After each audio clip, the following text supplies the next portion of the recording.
The first question that crossed my mind was not why my 36-year-old son was kneeling on a marble floor with a white cloth in his hand. It was why he looked at me as if standing up might get someone hurt. Richard Whitmore rested one polished shoe on a brass footstool, while Ethan wiped a streak of Kentucky mud from the leather. Claire stood near the coat-room door, clutching her evening bag. Two dealership managers watched with the strained smiles of men who knew their paychecks depended on laughing at the right moment. Richard glanced at me, then down at my son. "He's only fit for this kind of work," he said with a thin, satisfied chuckle. My fists tightened, but Ethan gave me the smallest shake of his head. Then a black USB drive slipped from his jacket. Claire snatched it off the floor and hid it inside her purse before Richard turned around. That was when I understood the humiliation was hiding something much larger. My name is Daniel Mercer, though most people call me Dan. I was 68 that night, 6 years widowed, and old enough to know that anger is often the most expensive decision a man can make. I had spent 4 decades restoring courthouses, churches, train depots, and old houses that wealthier men had nearly destroyed through neglect. I knew how to inspect damage before swinging a hammer, but seeing my only son on his knees made every careful instinct in me feel like cowardice. Ethan finished wiping the shoe, rose without meeting my eyes, and handed the cloth to a server. Richard smiled as though the scene had proved something important. I did not strike him. I did not shout. I watched Claire's hand remain pressed against her purse, directly over the missing USB. Stay with me, because what I did next began 3 weeks earlier, with a question Ethan had asked me over the phone and then pretended did not matter. It was a gray Tuesday morning when Ethan called. I was in my kitchen in Lexington, drinking coffee beneath the framed photograph of my late wife, Margaret. When his name appeared on the screen, Ethan rarely called before work. He usually sent short messages, polite enough to hide how far apart we had grown. "Dad," he said, "when an operations officer signs an inventory certification, how much personal exposure does he have if the numbers came from finance?" I set my cup down. Ethan had worked as chief operating officer of Whitmore Automotive Group for 4 years. He understood corporate reporting better than most men twice his age. "That depends," I said. Did he know the numbers were wrong? Ethan paused long enough for me to hear a car door close somewhere behind him. "It's hypothetical." I asked him to bring the document to Mara Ellison, the attorney who had represented my company for 20 years. Ethan's voice hardened. "I don't need you buying me an exit every time something gets uncomfortable." That accusation stayed with me because it was not entirely unfair. After Margaret died, I had tried to fill every silence in our family with solutions. When Ethan's furnace failed, I replaced it. When Sophie needed surgery for a congenital ear problem, I paid the hospital bill before Ethan could see it. When he and Claire bought their first home, I quietly covered the down payment through a family trust. I told myself I was being a father. Ethan experienced it as evidence that I did not believe he could stand without me. Years earlier, I had expected him to join Mercer Restoration and eventually take my place. Instead, he accepted Richard Whitmore's offer and entered the automobile business. I told him, "One day you'll learn the difference between being given an opportunity and being used." The sentence had sounded wise when I said it. In truth, it was a wounded man's way of punishing his son for choosing another path. Ethan never forgot it, and neither did I. A week after the phone call, Claire invited me to lunch at a private club near downtown Lexington. She arrived 10 minutes late in a cream-colored coat, kissed my cheek, and ordered sparkling water without opening the menu. Ethan came in behind her, looking as though he had not slept. His right wrist carried a dark bruise below the cuff. When I asked about it, he tugged the sleeve lower and said he had hit a warehouse door. Claire immediately began describing Whitmore Automotive's plan to purchase 3 dealerships in southern Ohio. She spoke smoothly about market consolidation, regional growth, and family legacy. Then she slid a folder across the table. "Dad believes $4 million from you would complete the capital stack," she said. I did not touch the folder. "Your father wants $4 million, and he sent his daughter to call it a family opportunity." Her smile narrowed. Ethan stared at the table. I asked for audited statements. Claire said there was no time for my usual suspicion. Ethan finally looked up. "Dad, Nobody is asking for a gift. His tone was defensive, but his eyes were not. They carried the same warning I would later see beside Richard's muddy shoes. Claire placed her hand over his. Ethan has given 4 years to this company, she said. Maybe supporting him once without making him prove himself would be a decent change. That landed exactly where she intended. I had missed birthdays because of construction deadlines. I had answered Margaret's concerns with checks and promises that things would be easier next year. Even after retirement, I still treated affection like a contract requiring measurable performance. Claire knew enough family history to turn every refusal into evidence of emotional failure. I closed the folder and pushed it back. Send the audited financials, the debt schedule, and the board minutes. Then I'll review the proposal. Claire withdrew her hand from Ethan's. He whispered, "Leave it alone." I could not tell whether he meant the investment or the bruise. The fundraising reception took place 2 weeks later at the Whitmore estate, a stone house outside Lexington with columns too large for the roof they supported. The invitation described the event as a benefit for vocational education, but half the guests were bankers, suppliers, or dealership owners. Richard had built his reputation on being the son of a mechanic who turned one used car lot into 12 dealerships across 3 states. I had once admired that story. Over time, success had hardened inside him. He began treating gratitude as a permanent debt and loyalty as obedience. When I arrived, Claire met me in the foyer and asked whether I had reviewed the investment packet. I said the packet still lacked an independent audit. Her jaw tightened. Tonight isn't the time to embarrass Dad. Before I could answer, a server dropped a tray near the rear hall. Glass broke. Guests turned, and I noticed Ethan slipping through the coat room door. Richard followed 30 seconds later. Something in the timing felt wrong, so I followed them. That was how I found my son kneeling.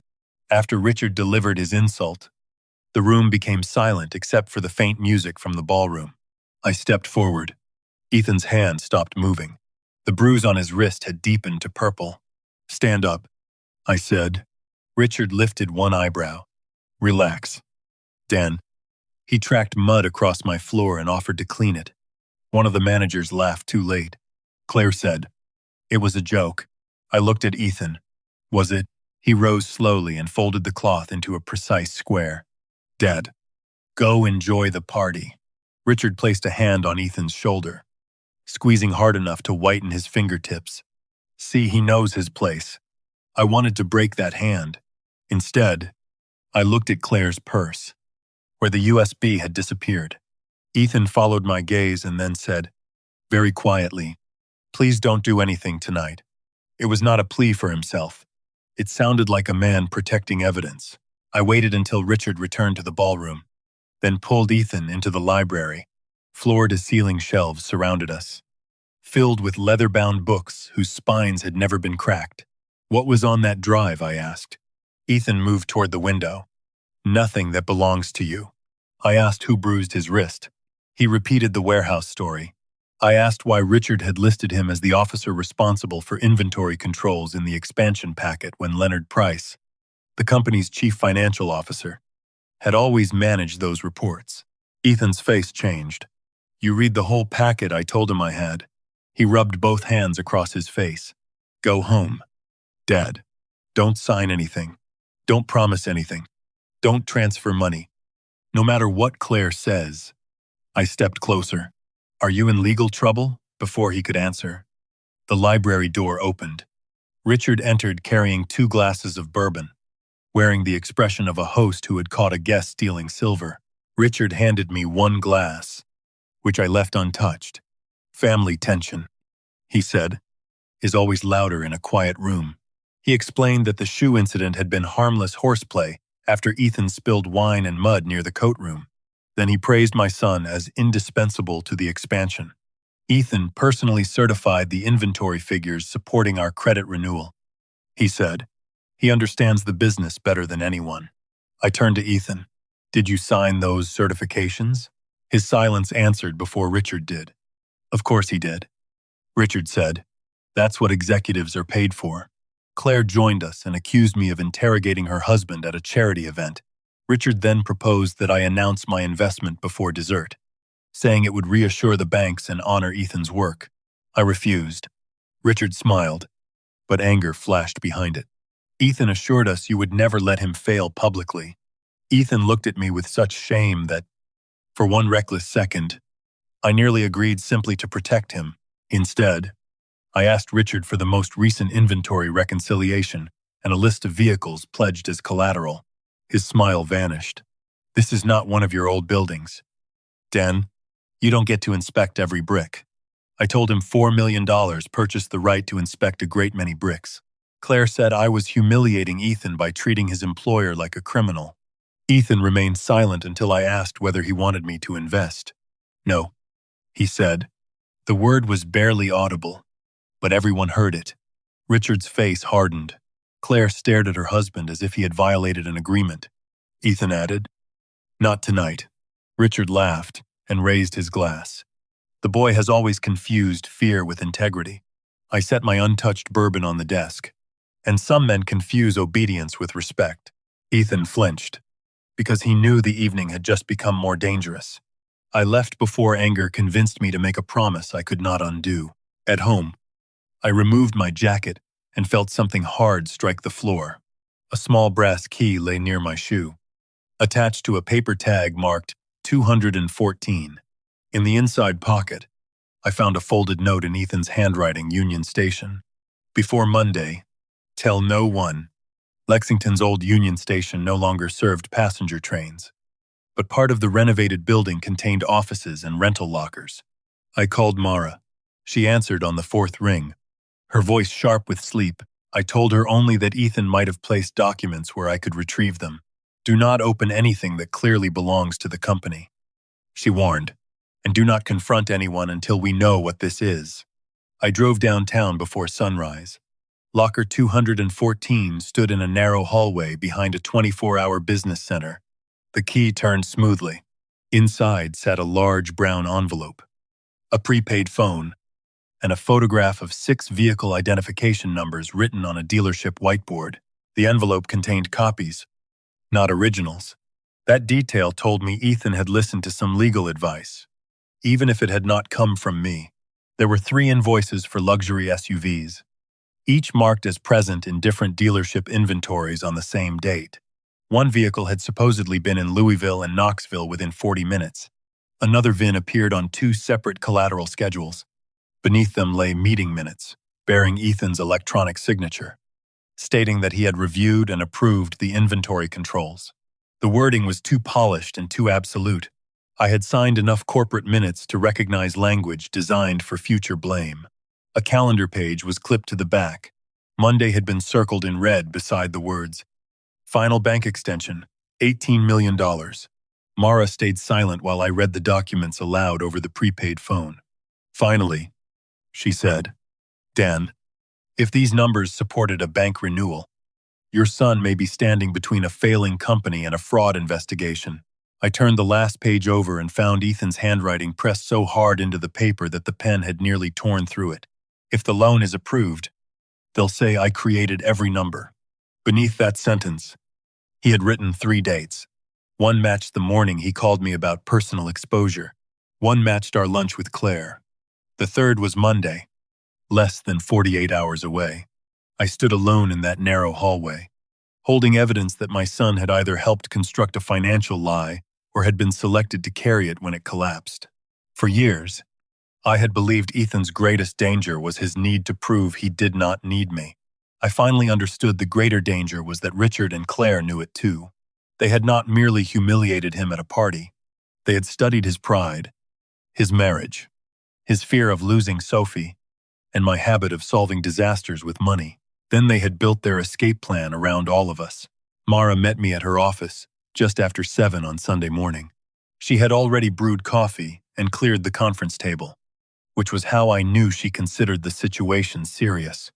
Mara Ellison was 57, precise without being cold, and one of the few people who had ever told me I was wrong without first calculating what it might cost her. She examined the copies from locker 214 through reading glasses and arranged them into separate stacks. "These documents do not prove fraud by themselves," she said. They do prove Ethan could become the visible officer attached to false inventory reports. I asked whether we should call the bank immediately. Mara shook her head. Not yet. If we accuse Richard without a complete chain, he will lock Ethan out, erase whatever remains, and frame this as a family feud. You are angry enough to make exactly the mistake he expects. I disliked hearing that because she was right. She pointed to the meeting minutes bearing Ethan's electronic signature. The language stated that he had personally reviewed warehouse records, confirmed vehicle locations, and approved all collateral schedules. If these were submitted with the renewal package, Mara said, the bank will ask whether Ethan knowingly certified false information. Pressure from his employer matters, but it does not erase a signature. I told her about the bruise, the shoe incident, and the USB Claire had taken. Mara listened without interrupting. Humiliation is not evidence, she said. Neither is a father's instinct, no matter how accurate it may be. She advised me to preserve every email, text, investment document, and voicemail from the Whitmores. She also told me not to access company servers, ask employees to steal records, or threaten Richard. Your advantage, she said, tapping the envelope, is that Richard still believes you are emotional enough to rescue Ethan with money. Let him keep believing that until we understand the structure. I called Ethan from Mara's office and asked him to come to my house that afternoon. He arrived alone, wearing the same charcoal coat he had worn at the reception. The bruise on his wrist was fading yellow at the edges. I placed the brown envelope on the kitchen table but did not open it. You left something for me, I said. He stared at the envelope for several seconds, then shook his head. I don't know what that is. I told him I had gone to Union Station. His jaw tightened. You should have left it there. I asked whether the meeting minutes were genuine. Ethan rubbed the back of his neck and said, Dad, you're involving yourself in something you don't understand. I deliberately avoided mentioning the locker number. Then help me understand. He looked toward the window. Destroy the copies. That was when I knew he was lying. Interesting, I said, because I never told you which locker I opened. His eyes closed briefly. Before he could answer, the front door opened. Claire stepped inside with Sophie holding her hand. My granddaughter carried a purple backpack and a stuffed fox. Smiling until she sensed the silence in the room, Claire had not knocked. She said Sophie wanted to see me, though the child looked confused by the claim. I knelt, hugged her, and asked whether she would draw in the den while the adults talked. Once she disappeared down the hallway, Claire placed her purse on the counter and said, This has to stop. She accused me of feeding Ethan's anxiety, interfering in their marriage, and turning ordinary business pressure into a conspiracy. I asked how she knew what Ethan and I had discussed. Because he is my husband, she said. Ethan looked at the floor. Claire continued. We have been separated for 2 months. Quietly, we were trying to protect Sophie. Your interference is making that impossible. The word separated landed harder than any accusation. Ethan finally told her to leave Sophie out of it. Claire's expression changed from controlled concern to something colder, then stopped behaving like someone who cannot be trusted alone with her. She said Ethan had become secretive, taken files from work, and made reckless claims about her father. If he damaged the company, she would seek temporary primary custody until a court determined whether he was stable. Ethan's face drained of color.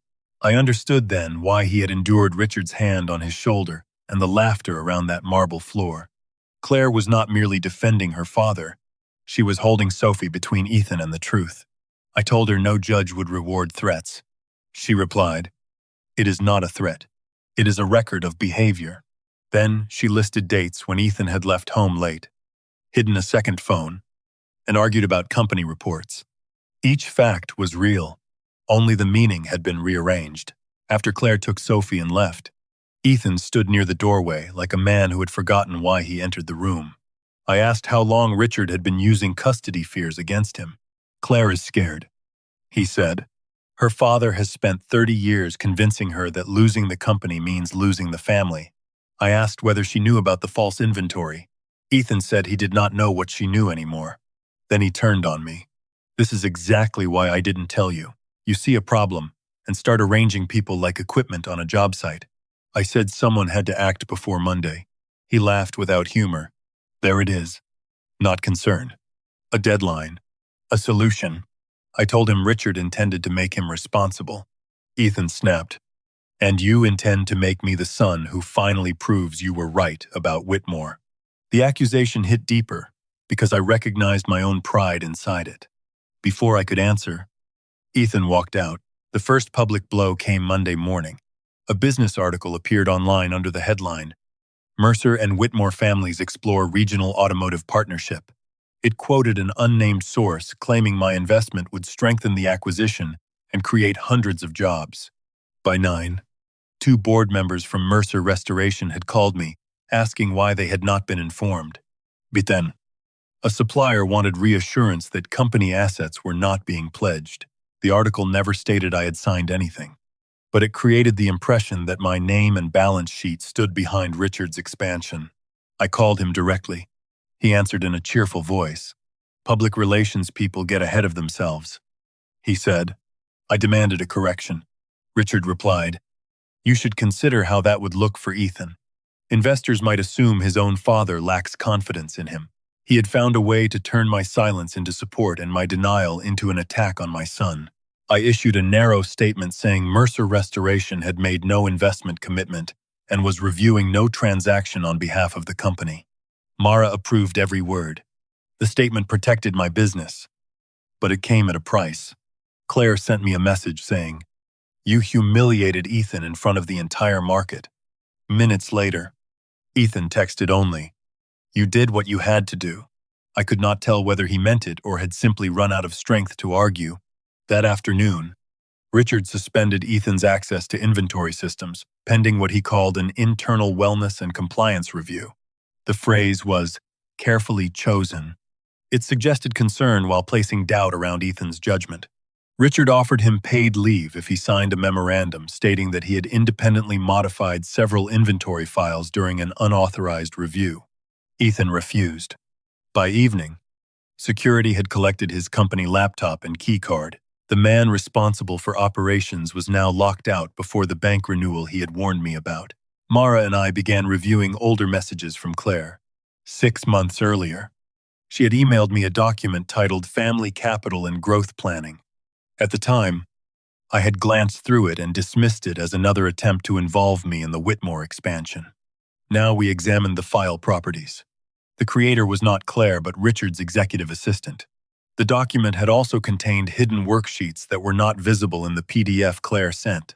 Mara recovered one from the original spreadsheet attachment.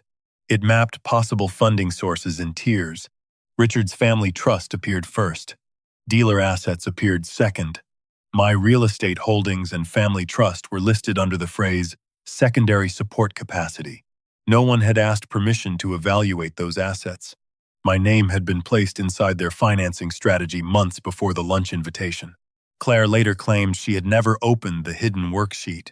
I believed that was possible. I did not believe she was innocent of the larger pressure campaign.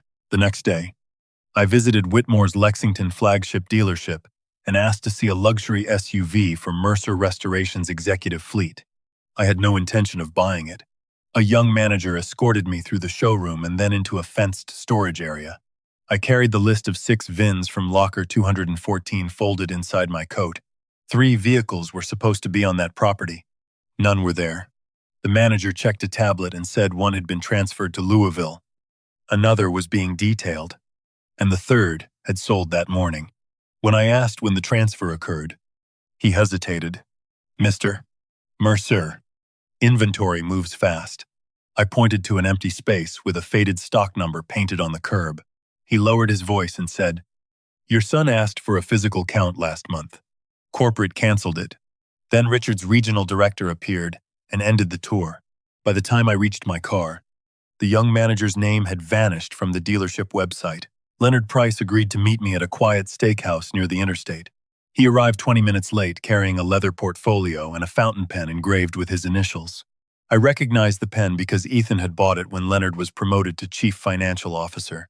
Leonard ordered iced tea and did not touch it. I asked whether inventory controls belonged to finance or operations. Shared responsibility, he said. I asked why Ethan's name appeared alone on the certifications. Leonard replied that operational officers routinely confirmed physical assets. When I mentioned duplicated VINs, his fingers closed around the engraved pen. Data systems create errors, he said.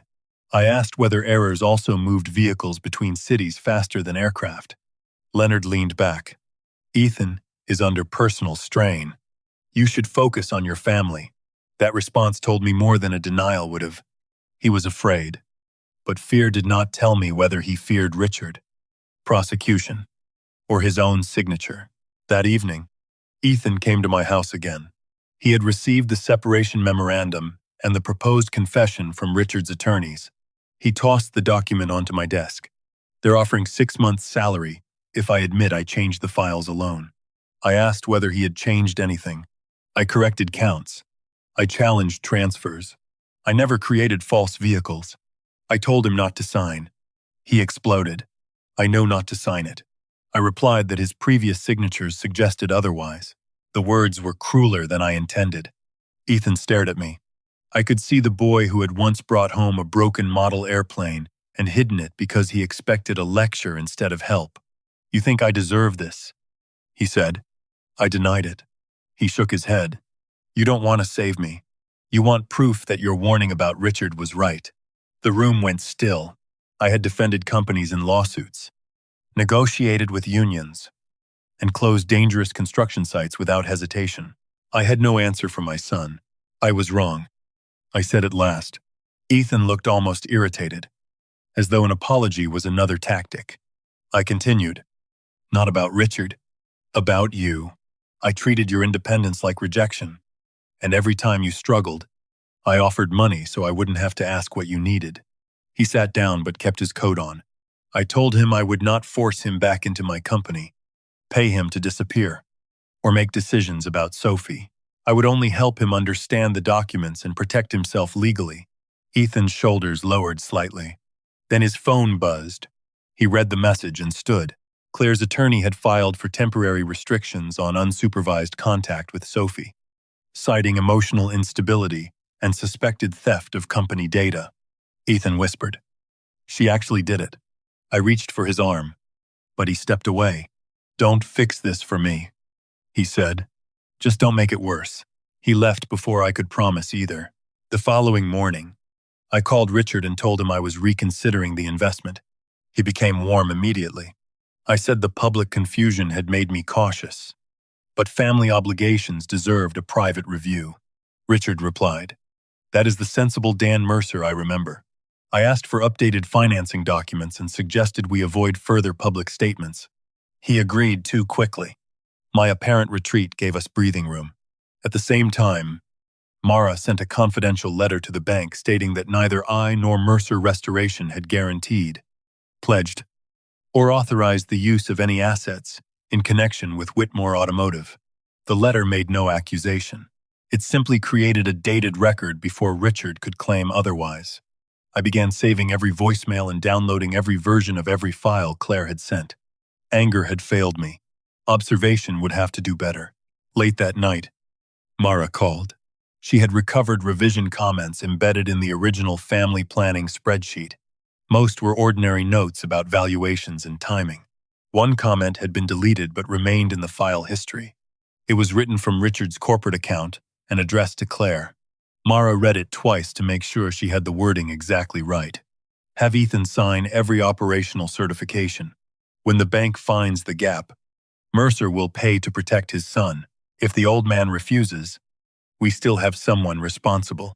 I sat in the dark kitchen beneath Margaret's photograph, listening to the refrigerator hum. The sentence had been written 6 months earlier, before Ethan's warning call, before Claire asked for $4 million, before Richard placed his shoe on that brass stool. The humiliation had not been a burst of temper. It was the posture Richard expected Ethan to hold when the entire company collapsed. Mara printed Richard's deleted comment and placed it beside the inventory certifications, the duplicated VINs, and the letter she had sent to the bank. Together, the pages formed a pattern, but not yet a case. This proves intent to position Ethan as the responsible officer, she said. It does not prove who altered the numbers, who accessed the system, or whether Ethan knowingly allowed it. I asked what would. Mara tapped the meeting minutes, original audit logs, authentication records, communications tied to specific changes, and preferably someone inside the company willing to confirm the process. I thought of Leonard gripping the fountain pen Ethan had given him. Mara warned me not to treat fear as cooperation. A frightened man may tell the truth, she said, or he may sacrifice the nearest person to save himself. I called Ethan and asked him to meet me that evening. He said no. Then, close to midnight, my security light came on, and I saw his car at the end of the driveway with its headlights off. Ethan entered through the kitchen door carrying a small laptop in a canvas case. He looked exhausted, unshaven, and older than 36.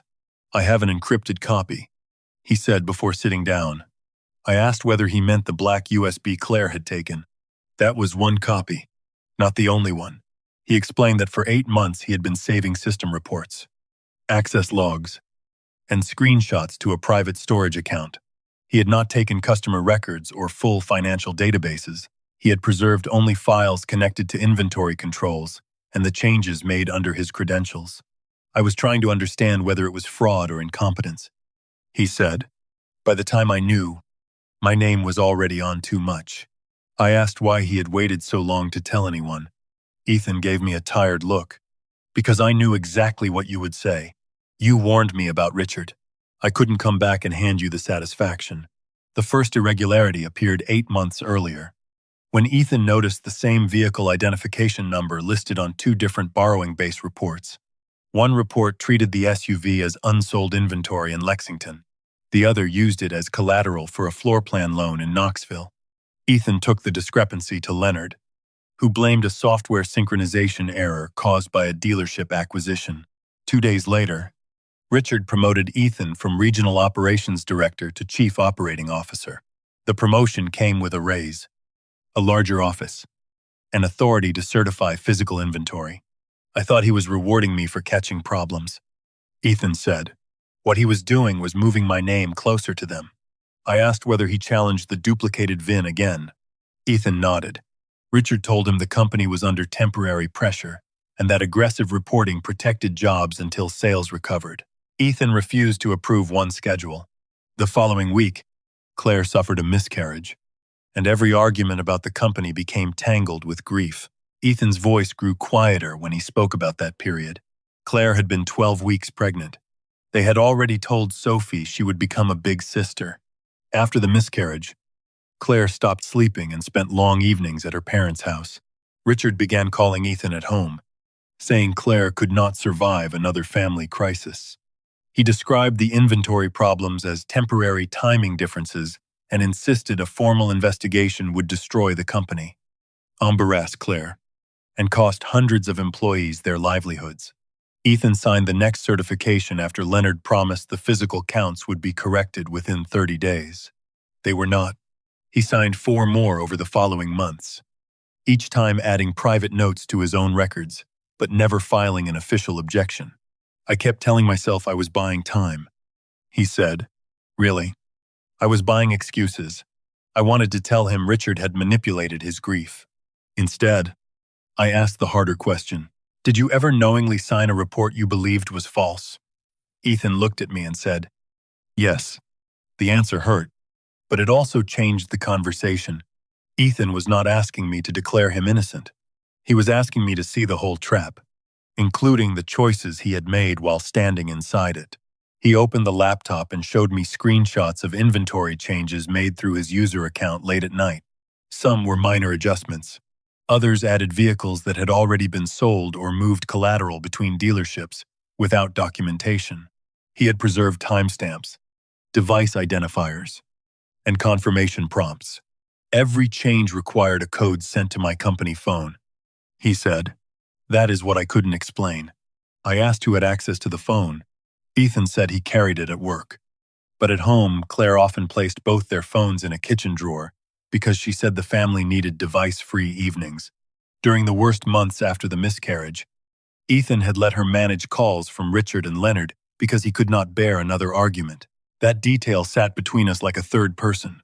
I asked what happened in the coat room before Richard made him clean the shoes. Ethan closed the laptop. You're not going to like it. During the reception, he had deliberately knocked a server's tray near the rear hall. While guests turned toward the broken glass, he slipped into the coat room because Richard had left his phone charging on a shelf. Ethan intended to photograph a message thread between Richard and Leonard and copy the temporary authentication application used for executive logins. I knew Richard used the same unlock pattern. He said, I had watched him enter it in meetings. Before Ethan could finish, Richard came through the door. They struggled over the phone. Richard gripped Ethan's wrist hard enough to bruise it, then saw me approaching through the open doorway. Rather than make a public accusation, Richard ordered Ethan to wipe the mud from his shoes. The performance was not random cruelty. It was punishment disguised as comedy. Ethan admitted he had accepted the humiliation because he wanted Richard to believe the attempt had failed and that he had been frightened into submission. The black USB contained a copy of access logs he had planned to leave with me after the party. Claire picked it up before he could. When I shook my head at you, I wasn't asking you to tolerate what he was doing, he said. I was asking you not to destroy the only advantage I thought I had. I stared at my son across the kitchen table and understood how badly I had misread him. I had seen a man on his knees and assumed weakness. In reality, he had been carrying out a reckless, imperfect plan while trying to protect his daughter and preserve evidence. You should have told me, I said. Ethan gave a humorless smile. You should have asked me what I needed before telling me what kind of man I was. Neither of us could argue with that. We spent the next 2 hours reviewing the encrypted files. The logs showed that significant changes were made through Ethan's account on 3 dates when he could prove he was elsewhere. On the first, he had been at a Cincinnati hospital with Claire during the miscarriage. On the second, he was attending an industry conference in Nashville and appeared in photographs during the exact login window. On the third, he sat beside me at Sophie's school concert, though we had barely spoken that evening. The access was remote, but each session used a valid code sent to Ethan's company phone. Mara joined by video call and warned us not to assume Claire had entered the codes knowingly. Someone might have taken the phone, forwarded notifications, or used a shared device. Ethan rubbed his eyes. Claire always kept the phones during dinner. Sometimes Dad Richard would call and she'd step into the pantry. He stopped speaking when he heard himself say it. I asked Ethan whether Claire knew about the hidden storage account. He said no. She knew he had questions about inventory, but he had never shown her the logs. I told him about Richard's deleted note. Have Ethan sign every operational certification. When the bank finds the gap, Mercer will pay to protect his son. Ethan read it twice. His expression did not change until he reached the final line about having someone responsible if I refused. Then he pushed the page away. Claire saw this. I said the comment had been addressed to her, but we could not prove she read it. Ethan stood and walked toward the window. She brought me those certifications. She told me Leonard needed them before the board meeting. She told me her father trusted me more than anyone. His anger was not loud. It was the quiet kind that empties a room of every comforting interpretation. The following afternoon, I asked Claire to meet me at a cafe near the courthouse.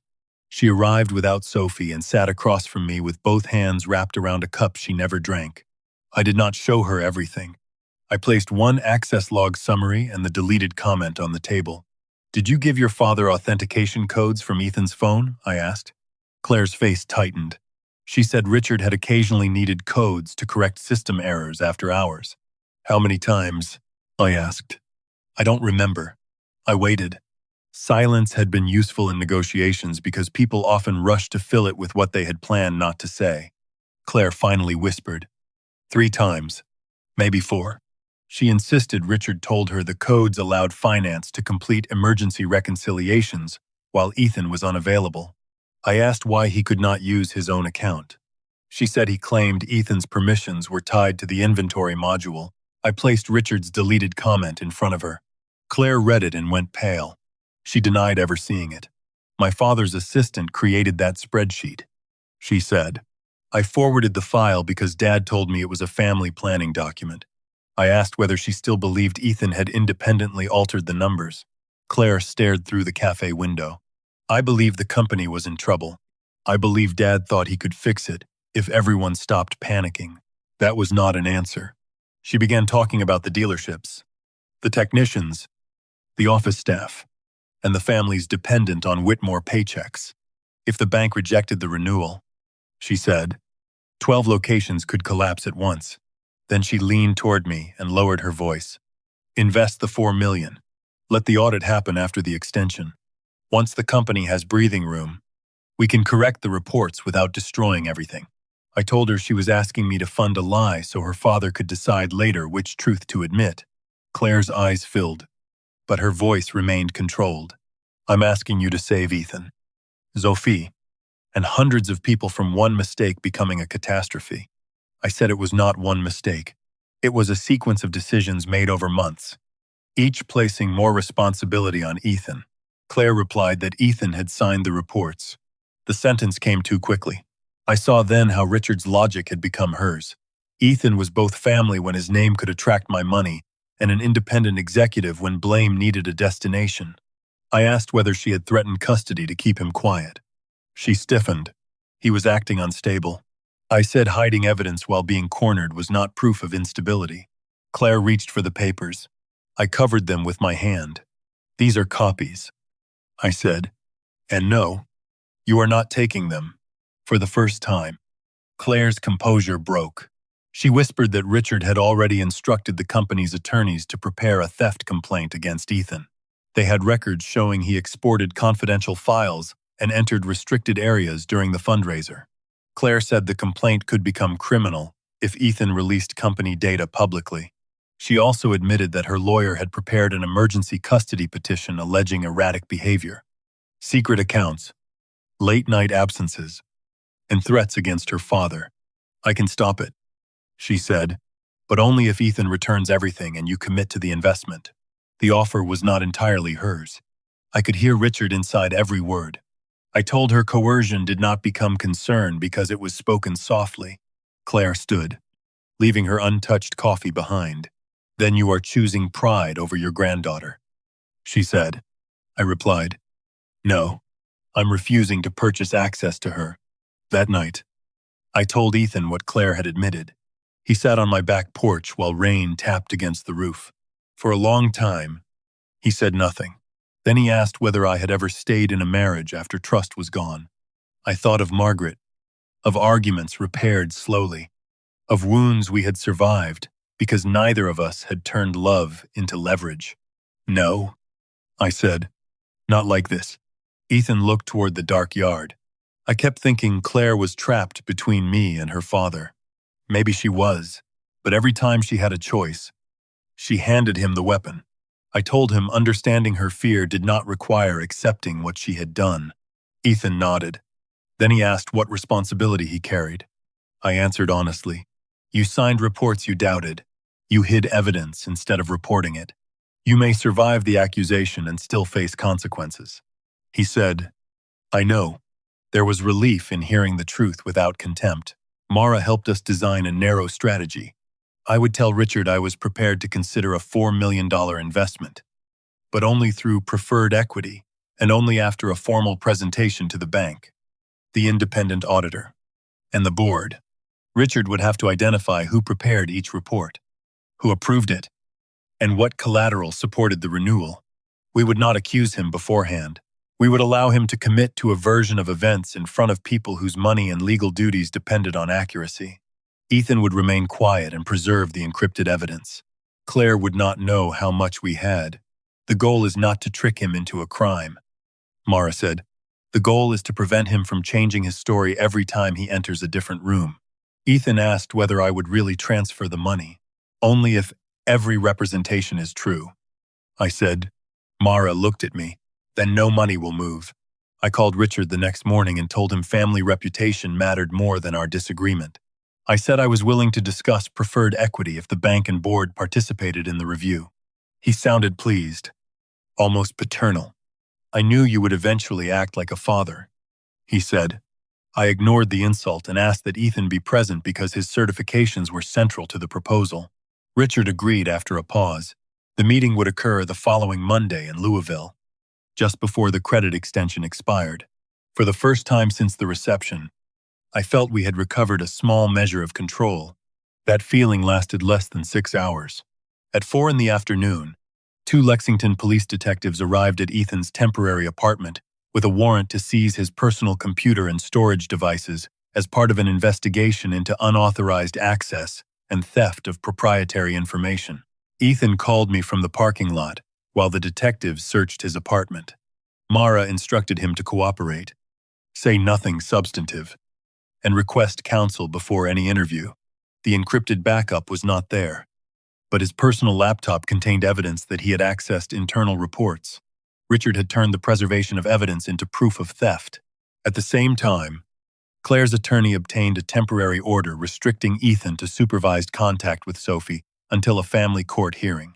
Claire took the child to an undisclosed residence, claiming she feared Ethan would remove her from Kentucky. Ethan had never threatened such a thing, but his late-night travel to Union Station and secret storage account made the accusation sound plausible on paper. When he realized he would not know where his daughter slept that night, he sat on the curb outside his apartment and covered his face with both hands. The final blow arrived before sunset.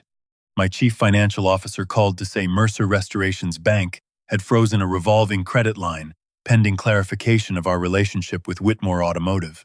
Richard's article, the investment discussions, and documents circulated among lenders had created concern that Mercer assets might be pledged to support the dealership group. We could still meet payroll, but several restoration projects depended on that line for materials and subcontractor payments. My board demanded an emergency meeting. In less than 1 day, Richard had transformed Ethan into a suspected thief, separated him from Sophie, and placed my company under financial pressure.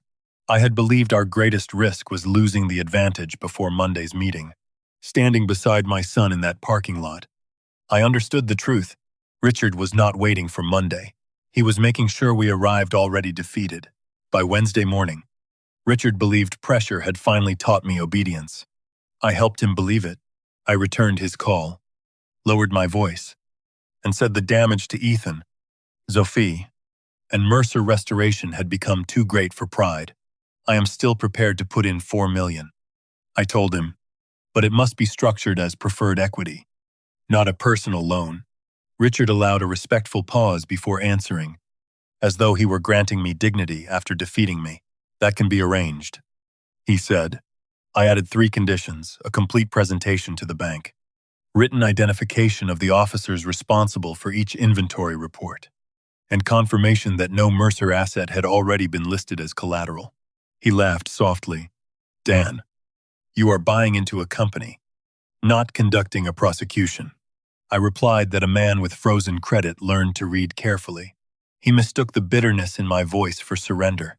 In reality, every condition was another wall, narrowing the space in which he could change his story. Mara drafted a proposed investment agreement that looked generous from a distance and dangerous up close. The $4 million would remain in escrow until Whitmore Automotive confirmed the accuracy of its borrowing base, disclosed all duplicate collateral claims, and obtained written approval from its lender. Any material misrepresentation would terminate the transaction automatically. Richard's attorneys objected to almost every page. Mara conceded minor language while preserving the central conditions. She explained that we did not need Richard to sign a confession. We needed him to make specific representations in front of his board and bank, then allow the existing evidence to contradict him. He is strongest when everyone argues about character, she said. He is weakest when dates, logins, and documents have to agree. I asked what happened if he canceled the meeting. Mara said cancellation itself could alarm the bank, especially after our letter denying any Mercer guarantee. The trap was not a hidden mechanism. It was a room in which the truth had fewer exits than Richard expected. Ethan was released without charges after the detectives finished their initial search, but the investigation remained open.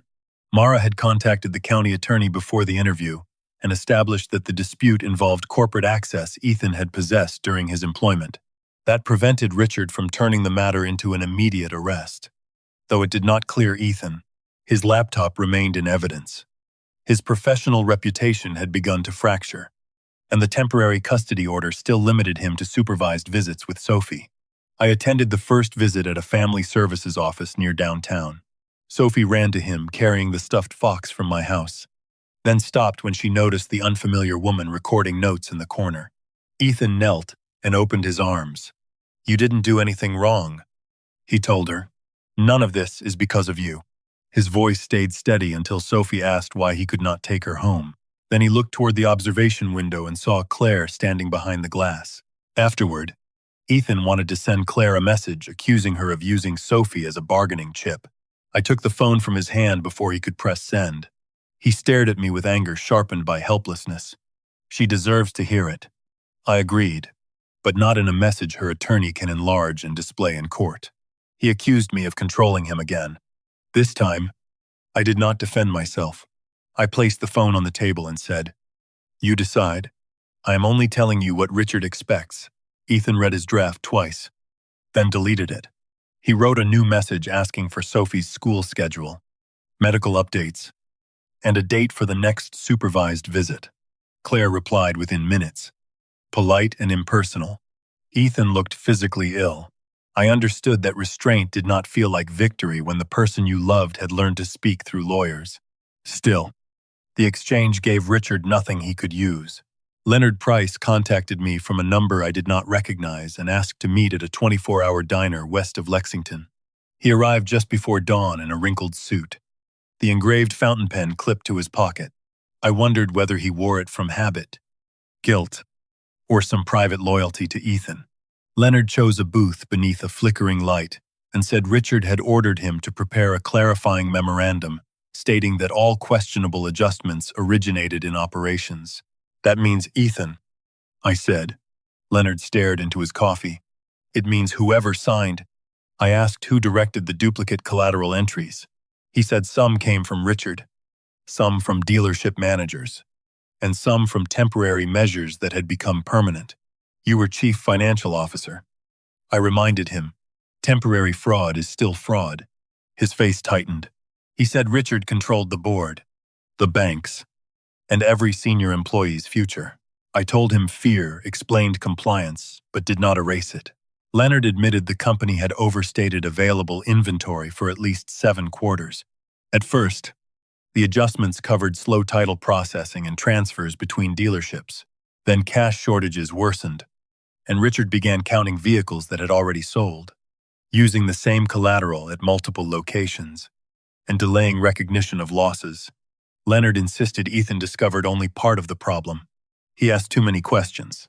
He said Richard promoted him because operations was a cleaner place to leave fingerprints. I asked Leonard to repeat that in the Louisville meeting. He shook his head. "I have a wife with medical bills and a pension tied to company stock. I refused to promise immunity, employment, or money."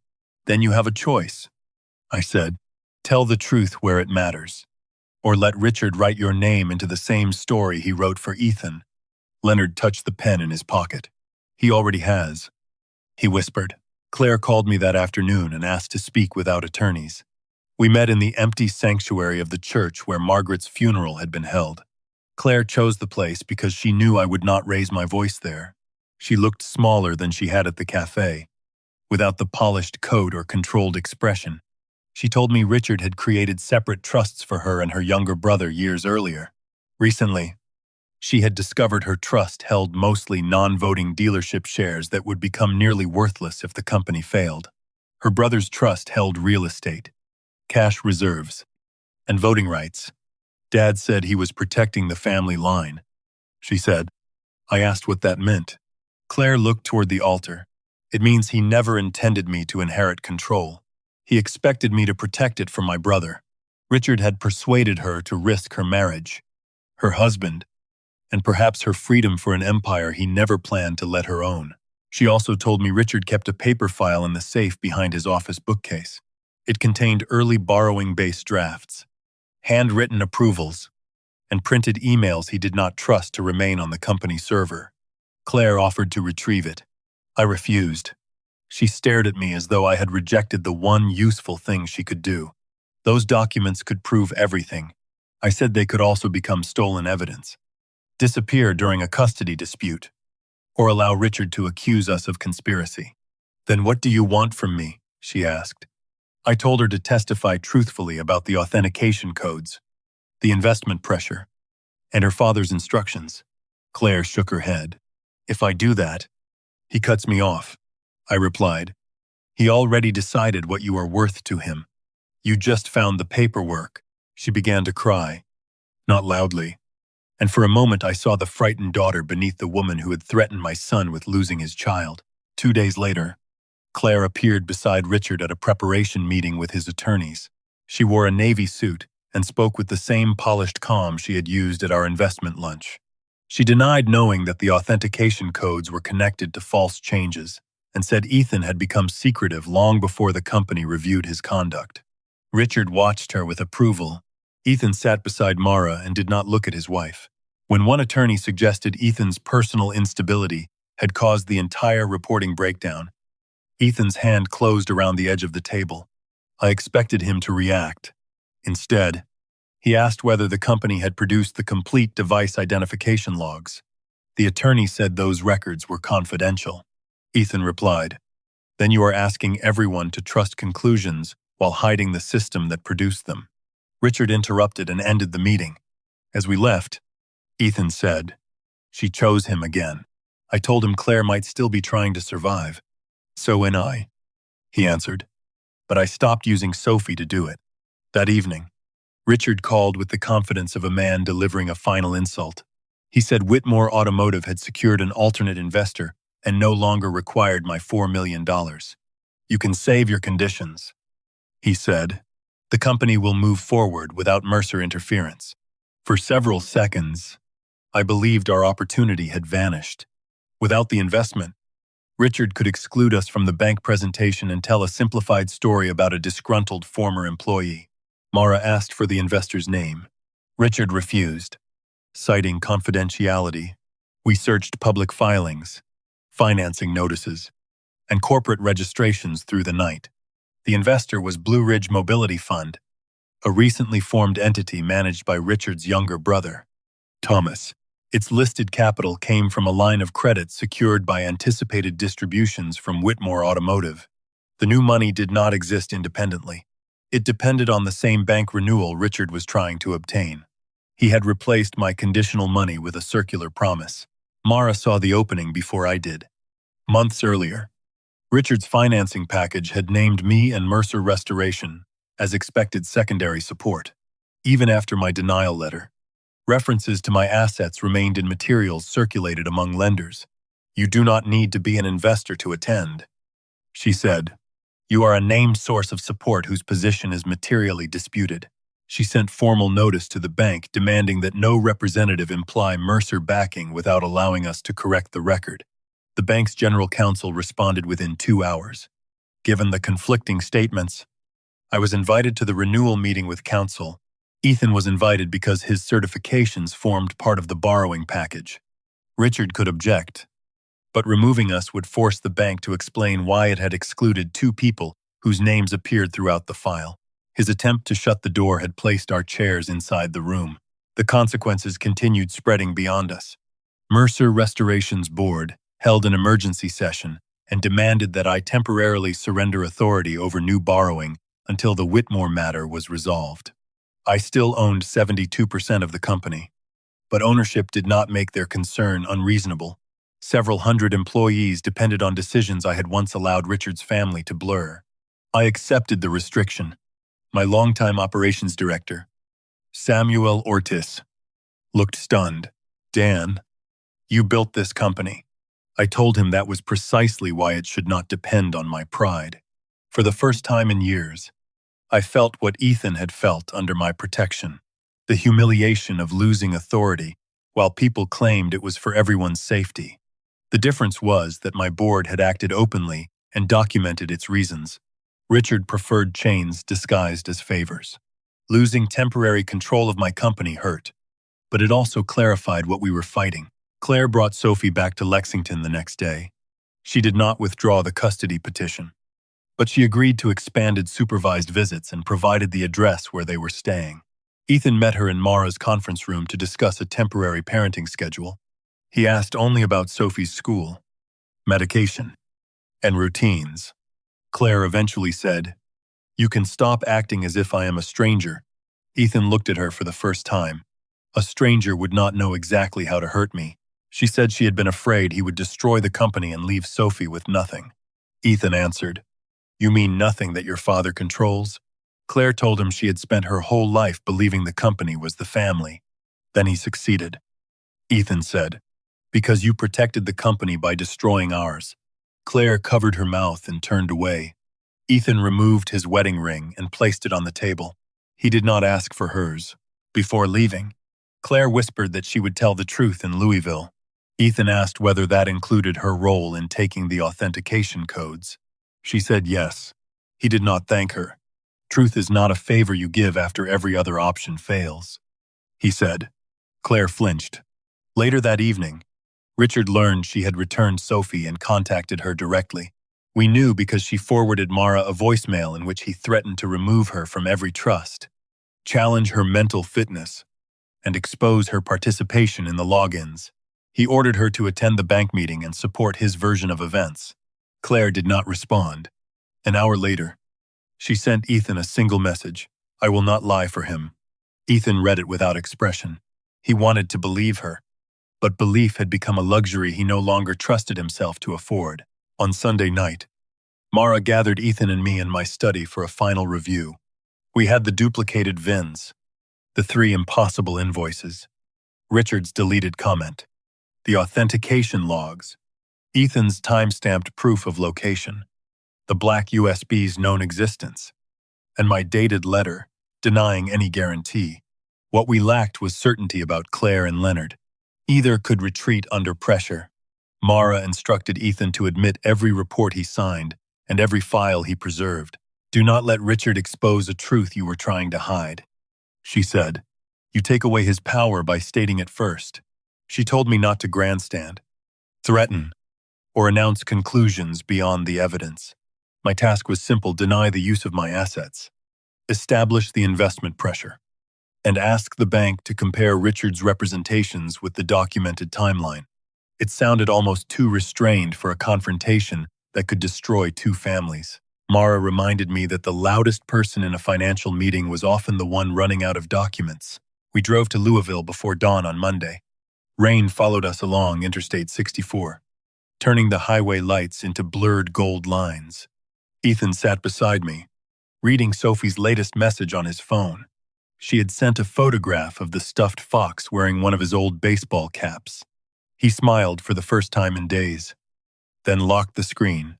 "Whatever happens in that room," he said, "I am not going back to Claire." I asked whether he was certain. "I can forgive fear," he replied. "I cannot build a marriage around wondering which version of me she is giving her father." I told him I respected the decision. The word respected mattered between us. For most of his life, I had offered approval when he followed my judgment. Respect required accepting a choice I could not control. He nodded, and we drove the remaining miles in silence. The bank occupied the top floors of a glass tower overlooking the Ohio River. Inside the conference room sat 3 Whitmore board members, 2 senior bankers, an independent auditor, Leonard, Claire, Richard, Ethan, Mara, and me. A presentation screen displayed the words "Credit Renewal" and "Strategic Capital Plan."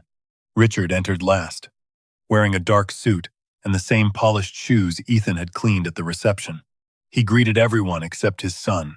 As we waited for the doors to close, he leaned toward me and spoke quietly enough that only Mara and I could hear.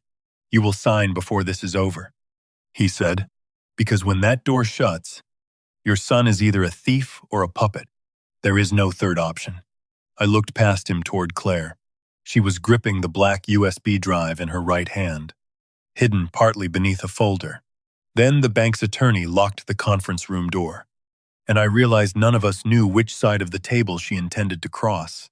Richard began with the confidence of a man who had rehearsed the room before anyone else arrived. He stood at the screen and described Whitmore Automotive as a fundamentally healthy company facing temporary reporting irregularities caused by one unauthorized employee. Ethan's photograph appeared beside his title, Chief Operating Officer, followed by 5 inventory certifications bearing his electronic signature. Richard never called him his son-in-law. He called him the responsible operations executive.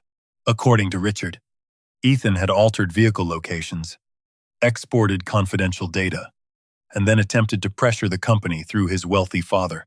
One banker glanced at me when Richard mentioned my name. I kept my hands folded on the table. Mara had warned me that the first person to interrupt would look defensive. Richard finished by requesting renewal of the $18 million credit facility, supported by Blue Ridge Mobility Fund and what the presentation still described as anticipated Mercer family participation. That phrase was the first loose stone in the wall he had built. When the senior banker asked whether I had authorized that description, I stood only long enough to answer clearly, no. Neither I nor Mercer Restoration has guaranteed, pledged, or committed $1 to Whitmore Automotive. Mara distributed copies of the letter she had sent the bank days earlier, complete with delivery confirmation and the General Counsel's acknowledgement. The date mattered.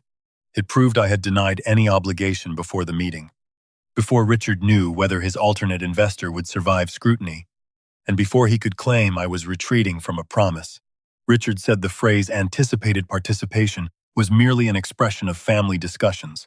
I replied that discussions did not become capital because they appeared on a slide. The bank's attorney asked whether any Whitmore representative had permission to list my real estate, company shares, or trusts as secondary support. None, I said. Across the table, one board member closed his folder and reopened it more slowly. Richard shifted without appearing rattled. He said my refusal had no bearing on the company's underlying collateral because the borrowing base had been certified by Ethan. Mara nodded to my son. Ethan did not look at Richard when he spoke. I signed 5 certifications, he said. I should not have signed them without filing formal objections. I believed portions were inaccurate, and I allowed pressure, grief, and fear for my family to influence my judgment. The room became still. Richard had expected denial. Ethan gave him confession instead, but not the confession he wanted. I did not create fictitious vehicles. Ethan continued. I did not authorize duplicate collateral. I preserved records because changes were made through my account at times when I was not using it. One board member asked why he had not reported the matter immediately. Ethan answered, cowardice, confusion, and the hope that temporary misconduct would be corrected. None of those excuses makes my signatures responsible. The independent auditor requested the supporting documents. Mara handed over the 3 invoices from locker 214, the list of duplicated vehicle identification numbers, and dealership transfer records. One SUV had been shown as available inventory in Lexington while simultaneously pledged in Knoxville. Another had been listed in Louisville 3 days after its retail sale. Richard dismissed the discrepancies as ordinary timing errors across a 12-dealership network. The auditor asked whether one vehicle could secure 2 separate credit calculations during the same reporting period. Leonard shifted in his chair but said nothing. Richard replied that software migrations occasionally produced duplicate entries that were corrected later. Mara then produced the 7-quarter comparison Ethan had preserved. The duplicates were not isolated. They increased whenever the company approached a lending deadline and decreased shortly after financing was approved. No new document appeared from nowhere. Every pattern came from records already preserved. Questioned or discussed before that morning, Richard turned toward Leonard. Finance reviewed all reconciliation issues. He said, Mr. Price can confirm that operations supplied the physical counts. Leonard removed the engraved fountain pen from his pocket and placed it beside his folder. His hand trembled once, then stopped. Operations supplied some counts, he said. Finance adjusted the borrowing base. Richard stared at him. Leonard continued carefully, explaining that early discrepancies involved delayed titles and transfers.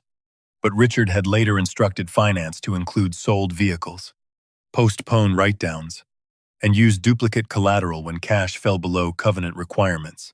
Richard interrupted, accusing Leonard of protecting his pension. The bank's attorney told him to let the witness finish. Leonard admitted he had complied for 7 quarters. He also confirmed Richard promoted Ethan after Ethan challenged a duplicate VIN. placing operational certification between finance and the lender. Mr. Mercer asked too many questions. Leonard said, Mr. Whitmore wanted his signature closer to the reports. Richard's face hardened, but he still had one defense. Every disputed entry was made through Ethan's credentials. He said, Mr. Price is trying to transfer his own failures to a former employee who stole company records. Ethan opened the access log summary. The logs showed 3 significant sessions using his account while he was demonstrably elsewhere. Mara provided hospital records confirming Ethan was with Claire during the miscarriage, conference photographs from Nashville, and the school program from Sophie's concert, where several witnesses had seen him seated beside me. The auditor examined the device identifiers and said the access came from an executive office computer inside Whitmore headquarters. Richard replied that Ethan could have shared his password. Ethan said the system also required a code sent to his company phone. Richard leaned back. Then he shared the code. His voice carried a hint of relief. He believed that answer placed the responsibility back inside Ethan's home, where loyalty and fear had already done so much work for him. Everyone looked toward Claire. She sat with the black USB beneath one hand and a folder beneath the other. Richard spoke before anyone could question her. My daughter has already explained that Ethan became secretive and unstable.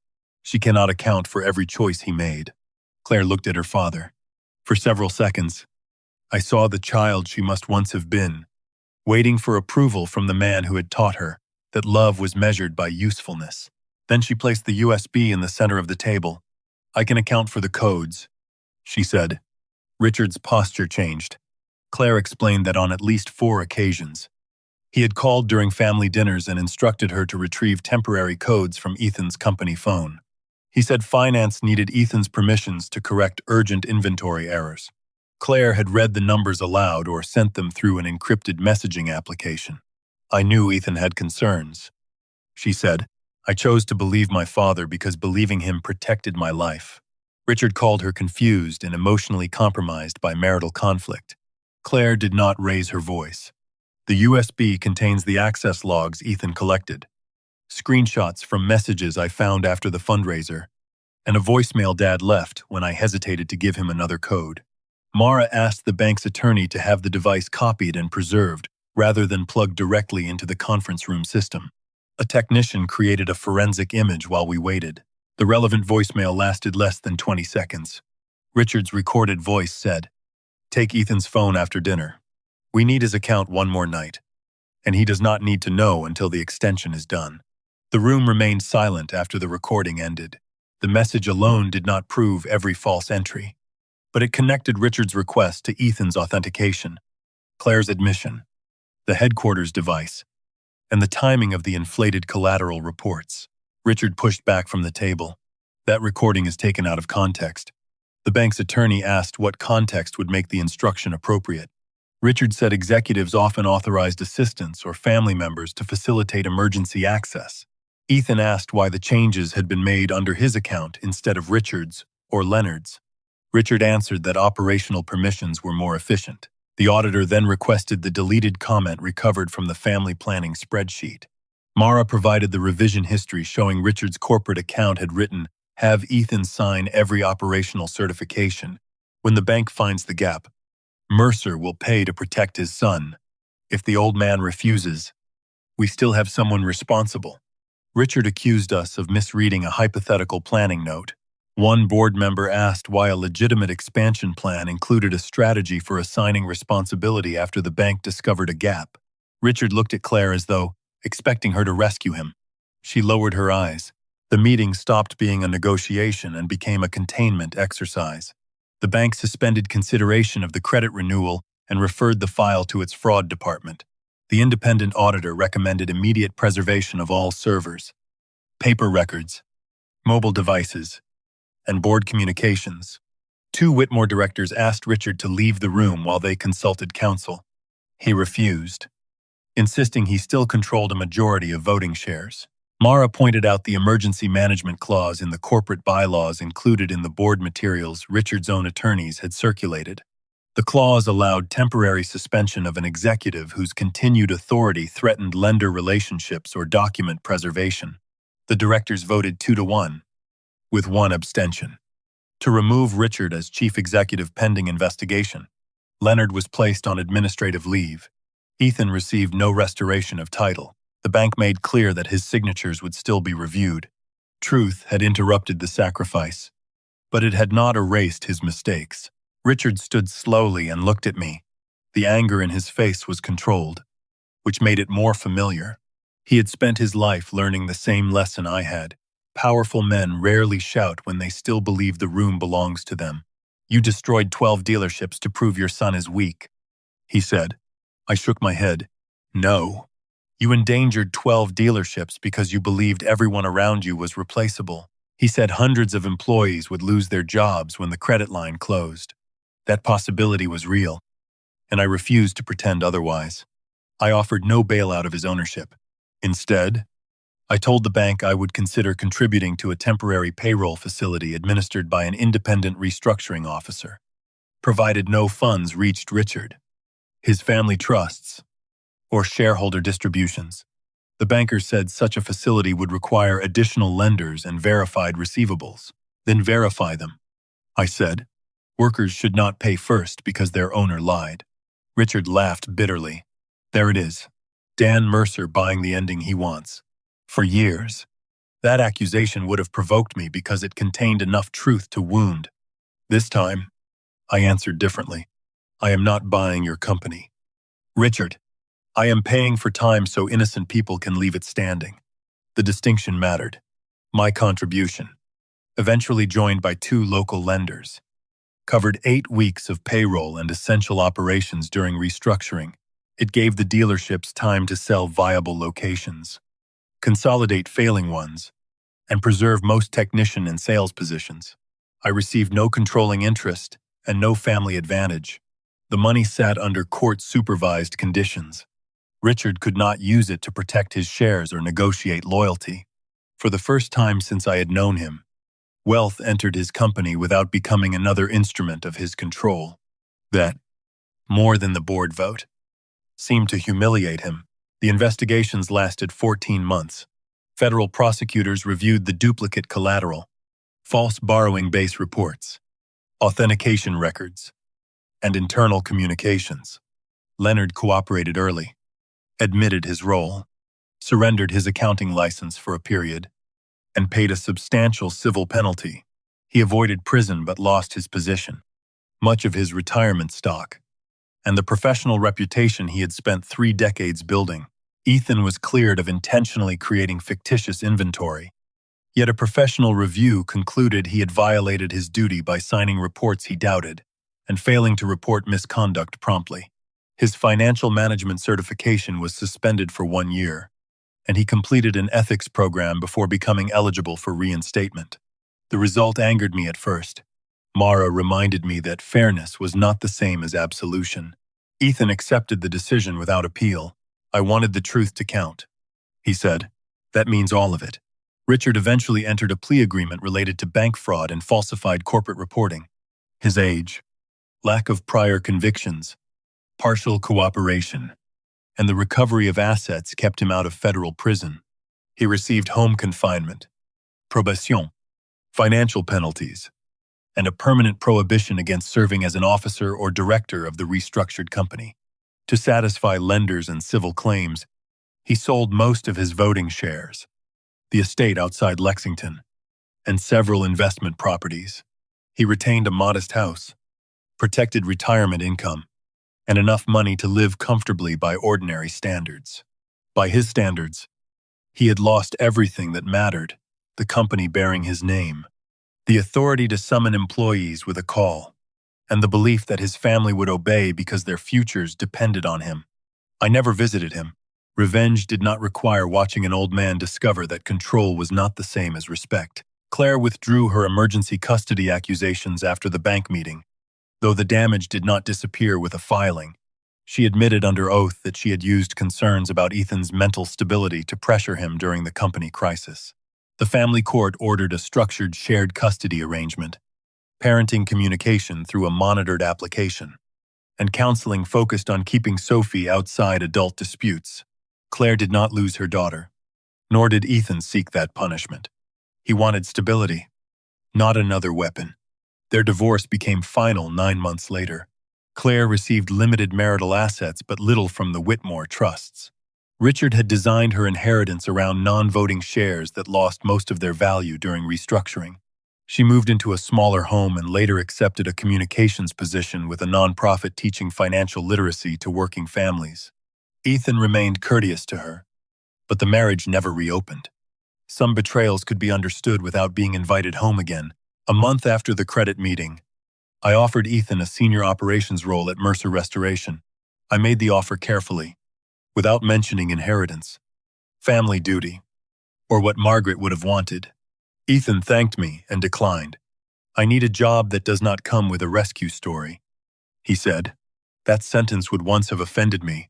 Instead, I asked what he planned to do.